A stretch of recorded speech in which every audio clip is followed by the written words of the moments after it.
Welcome back to Feel Good Breakfast Show. This is Expresso and you are live on S3. Now, pets play a significant role in many societies, reflecting traditions and beliefs and the unique bond between humans and animals. Now, today we look at pet ownership and its culture within South Africa. AfriPaw Ambassador Florence Jacobs is with us, joining us for this discussion alongside AfriPaw beneficiary Israel Fredericks.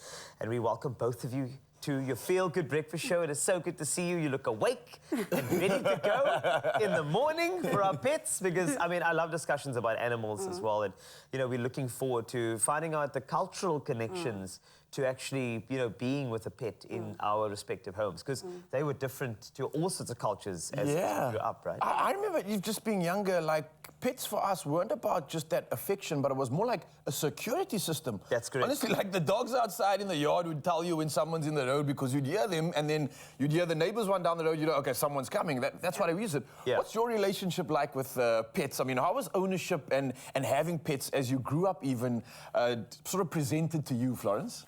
As a young child, I was exposed to him because my parents loved animals. Okay, you're the lucky one. Yeah, I was exposed to it. And I also raised him at a very young age. Nice. So I love animals very much. How many do you have, if I may? I have three. I've got two dogs, Sparky and Stacy. Sparky and Stacy, okay. And then I've got fur. I've got a beautiful furry cat. Oh, I love those names. Yeah. Oh, that is beautiful. Okay, but Israel, of course, you're AfriPaw beneficiary.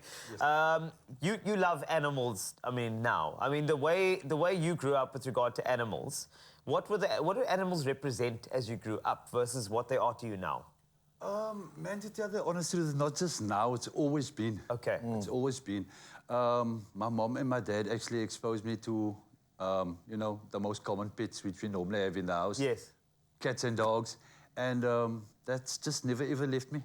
Okay. Yeah, always just loved cats, dogs, actually animals in general.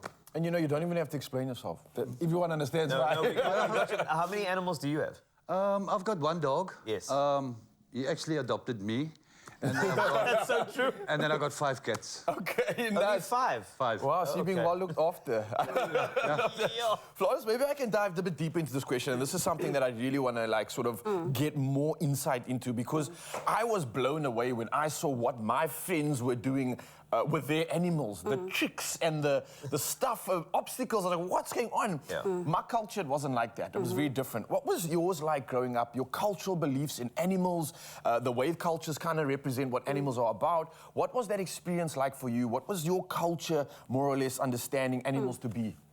For me, in my culture, as I was exposed at a very early age, so I didn't see anything different because they were like part of our family. It's the norm. So it's the norm for me. So we treated them like our baby brothers and sisters, so we enjoyed ourselves with them. Okay, nice. Well, I mean, growing up in certain areas, you know, I know that dogs represented, you know, something different, you know, as you mentioned, a security mechanism for in the yard there. Yeah. Like, there was never that wholesome, warm, like, I have 4 Boston Terriers now, and they live in my home. I live with them. You live in their home. Yeah, that's the thing. So that particular change, it's quite interesting to find out what an animal represents. So Israel, just looking at the way the neighborhoods treated animals, dogs and cats alike versus how important they are to you now.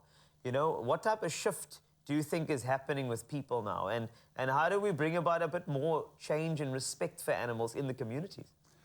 Man, I think basically just, how can I say, the socio-economic circumstances. Yes.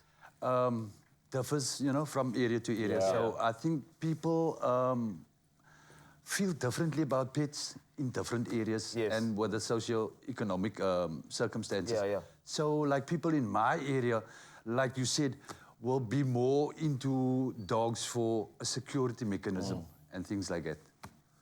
Yeah, that's very, very true. So, the security mechanism, but of course, they're emotional security too. Let's be honest. If you look at our pets, that's what they are. And I know we need to delve a bit deeper into this and the cultural significance of pets in different communities. So, Raul and I'll be right here. If you've got any questions, you know, we've got a panel, so we'd love to answer and discuss with you. 063-408-8863. It's my Feel Good Breakfast Show.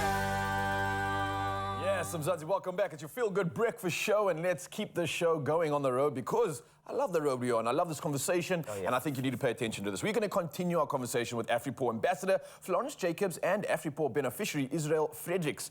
Now, we are discussing the unique landscape of pet ownership and the culture in South Africa. Earlier, we had a great chance just to chat about pets in general, what makes them tick, what makes us love them the most. But now it's time to get into the nitty-gritty, especially how it's impacting our communities, how it impacts us and our families too. So, guys, thank you for that earlier conversation, but let's get real right now. Yeah. Well, we'll get real because, I mean, I see you're very, very proud. You see the apron here. Yeah, I love it. Yeah. And I wanted to go here for, I mean, we had a nice scene setter, but let's talk about AfriPaw. I hear, because, you know, I did a bit of a stalk about how you do such wonders in low-income areas, free sterilizations. Tell me a bit more about AfriPaw and what you represent in the community. As you can see, our slogan says "Together for Happy Pets." So, in our local communities, is that when they come, they always like they all integrate with our communities. They always like to help out where they can.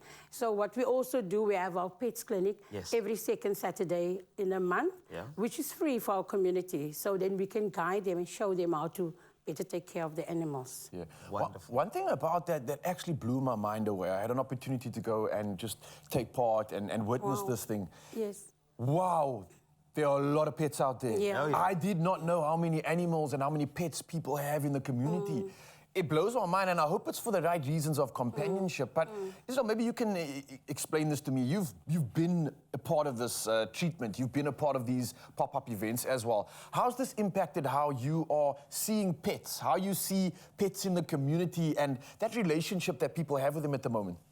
Man, to tell the honest truth, from a personal level, I basically still see pets the same. Like I told you, I was brought up with pets, so nothing's really changed.